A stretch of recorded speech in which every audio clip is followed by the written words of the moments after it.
The unsolved Austin yogurt shop murders.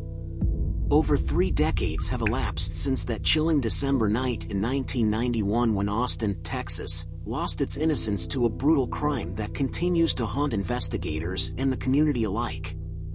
The I Can't Believe It's yogurt shop, nestled inconspicuously in a strip mall on West Anderson Lane, became the eerie stage for a nightmarish event that would remain etched in the city's history. December 6, 1991, unfolded like any other evening at the yogurt shop.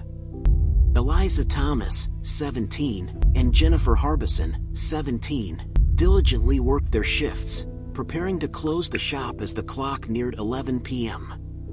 Meanwhile, 15-year-old Sarah Harbison, Jennifer's sister, and 13-year-old Amy Ayers, a friend, patiently waited for rides home, their plans set for a simple slumber party once the shop's doors shut. Little did they know, this night would mark a descent into darkness, shattering their plans and innocence. Emergency responders, summoned to the scene by a haunting report, discovered a macabre tableau. This is 4 girls here.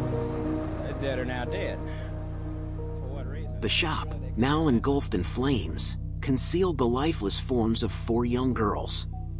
Eliza, Jennifer, Sarah, and Amy, victims of a malevolent act that transcended comprehension.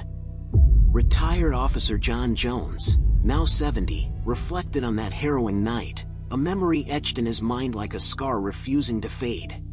We hadn't had one that I knew of like that. Multiple bodies, fire, gunshot wounds, probable robbery. We hadn't had one that I knew of like that. Multiple bodies, fire, gunshot wounds, probable robbery, he recounted in an interview with KVUE. It was a pretty overwhelming scene. There were firemen everywhere. There was water everywhere.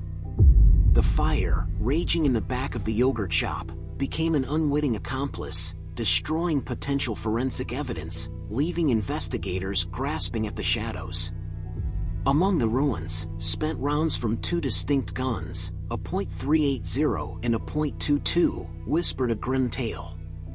A faint whisper of hope lay in a minuscule DNA sample from an unidentified male, an enigma that beckoned justice.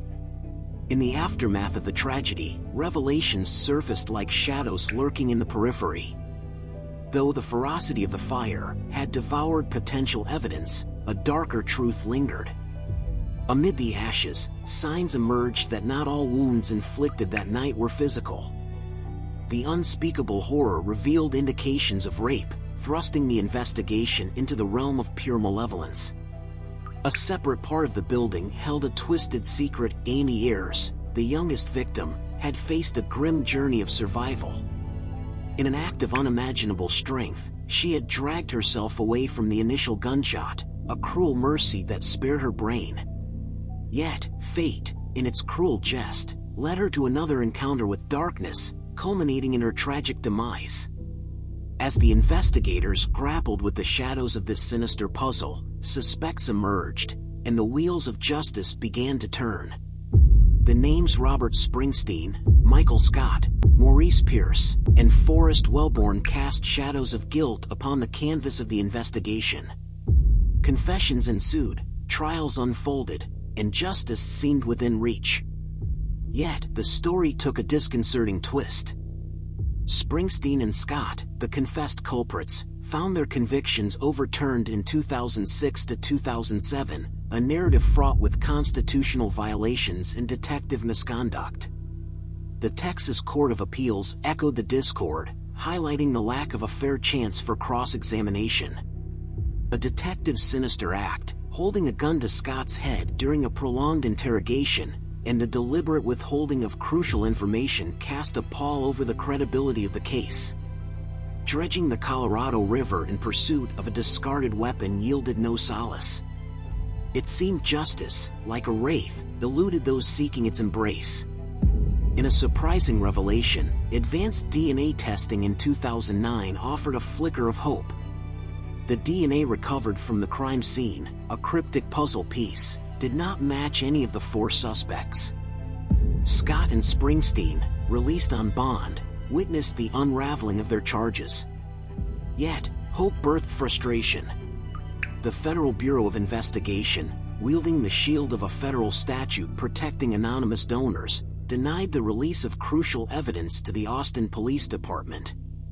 The partial markers within the DNA sample, tantalizingly close yet elusive, teased at the promise of revelation. As the city grappled with the echoes of that December night, advancements in DNA technology emerged as a beacon in the darkness. The partial markers, like fragments of a sinister melody, held the promise of unveiling the perpetrator, delivering the justice that had eluded the victims and their families for over 3 decades. The story of the Austin yogurt shop murders remains etched in the annals of the city's history, a tale of unsolved darkness and the relentless pursuit of a truth that refuses to stay buried. The whispers of darkness continue to echo, as the city holds its breath, waiting for the shadows to dissipate and justice to dawn.